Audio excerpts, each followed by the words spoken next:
अब बात करते हैं लिसनिंग की डिटेल में। लिसनिंग में 4 पार्ट्स होते हैं।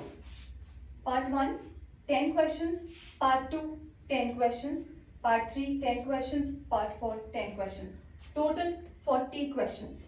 अब पार्ट 1 और पार्ट 2 को समझते हैं। पार्ट 1 और पार्ट 2 होते हैं सोशल कंटेक्स्ट के बारे में, जिसमें सोशल नीड्स के बारे में बातचीत हो सकती है।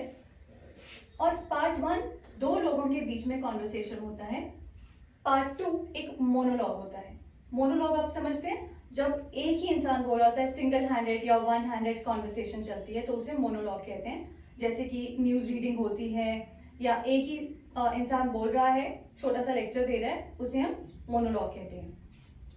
अब बात करते हैं पार्ट 3 और पार्ट 4 की। पार्ट 3 में अप टू 4 पीपल, 4 लोगों के बीच तक ये कॉन्वर्सेशन हो सकती है।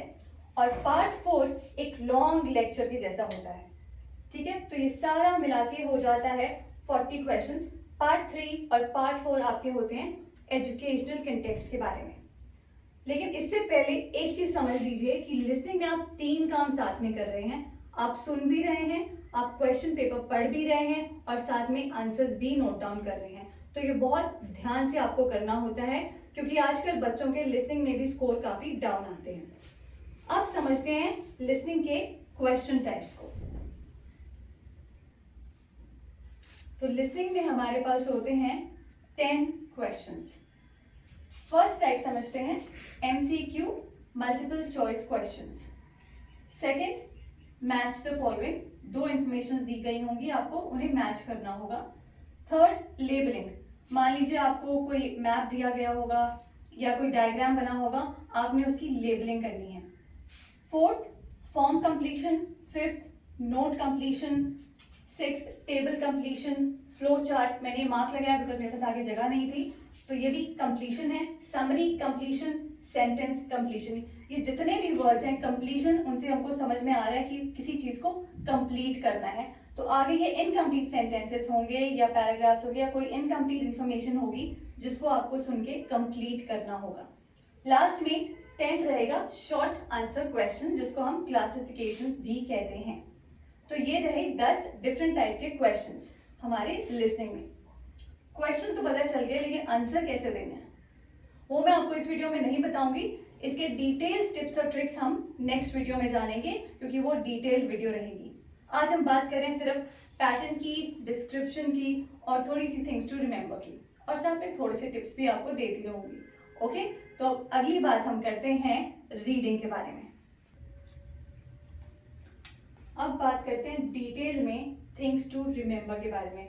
मुझे पता है मैंने बोला था कि रीडिंग के बारे में करेंगे, लेकिन रीडिंग तक पहुंचते पहुंचते थोड़ा रुको, सब्र करो, पहले लिसनिंग तो अच्छे से जान लें। थिंग्स टू रिमेंबर लिसनिंग में ध्यान से देखिए, whatsoever is spoken is never written, ये याद रखना है आपने। And whatsoever is written is never spoken about, ये लिसनिंग का थंब रूल कह लो या सबसे इंपॉर्टेंट रूल कह लो, ये पता ही नहीं होता। दूसरी चीज, सिंगुलर प्लूरल की बच्चे बहुत गलती करते हैं, स्पेलिंग्स की बहुत गलती करते हैं। ये आपको ध्यान रखना पड़ेगा कि बोला क्या जा रहा है, सिंगुलर की बात हो रही है या प्लूरल की बात हो रही है, और स्पेलिंग लिखनी क्या है। Got it?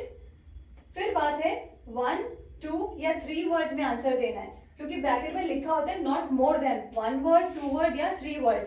क्वेश्चन पढ़ते ही नहीं है, जब तक आप ध्यान से पढ़ेंगे नहीं, आपको पता कैसे चलेगा कि लिखना क्या है और लिखना कैसे है। थोड़ा सा टाइम लगता है, प्रैक्टिस जाती है इसमें। अब ऐसा तो है नहीं कि मैं यूं चुटकी बजाऊंगी आपको एकदम आ जाएगा, आपको खुद से भी प्रैक्टिस करनी पड़ेगी। Got it? अब बहुत इंपॉर्टेंट चीज, हैंड राइटिंग, कैपिटल वर्ड्स और capital words. I am sure आपको ये ऊपर वाला कैपिटल वर्ड समझ में नहीं आ रहा होगा, क्योंकि ये रनिंग हैंड राइटिंग में है। जब भी आपने आंसर्स लिखने हैं, प्लीज कैपिटल वर्ड्स में लिखिए। Got it? और लास्ट और सबसे इंपॉर्टेंट, यहाँ पे लिखा है मैंने n स्क्वायर, मैं बताती हूँ। n स्क्वायर यानी कि नेम्स एंड नंबर्स। नेम्स में आते हैं हमारे नाउन, पर्सन, प्लेस या थिंग। फिर एडजेक्टिव, क्वांटिटी या क्वालिटी। एडवर्ब मोस्टली वो वर्ड्स होते हैं जिनके आगे ly लगा होता है, इजीली इसको समझो। ठीक है, उसके पीछे वर्ड के लास्ट में लगा होगा ly, स्टार्टिंग में नहीं। ओके, अब नंबर्स को समझते हैं। ऑब्वियसली नंबर्स आपको पता है कि नंबर्स होते क्या हैं। लिस्निंग में नंबर्स कैसे आइडेंटिफाई करेंगे? डेट, मंथ, ईयर, फिगर्स या क्वांटिटी। नंबर भी दी गई होगी कि इसकी कितनी क्वांटिटी है। फिगर्स में न्यूमेरिक भी हो सकता है, अल्फा न्यूमेरिक भी हो सकता है। न्यूमेरिक का मतलब होता है नंबर, अल्फा न्यूमेरिक का मतलब होता है जो रिटन फॉर्म में नंबर्स होते हैं जिनमें अल्फाबेट्स यूज होते हैं। ओके, ये होता है एन स्क्वायर फॉर्मूला, क्योंकि लिस्टिंग पूरी की पूरी एन स्क्वायर फॉर्मूला पे टिकी हुई है। ये बहुत इंपॉर्टेंट फॉर्मूला है, तो जब भी आप लिस्टिंग करें ध्यान से करें, क्योंकि ये सबसे ज्यादा यूज होता है ब्लैंक्स में। ब्लैंक्स में हम गेस तो कर लेते हैं कि अब आगे आना क्या है। आपने ध्यान रखना है कि नंबर लगेगा या नेम लगेगा। नेम का मैंने आपको बता दिया डिटेल में।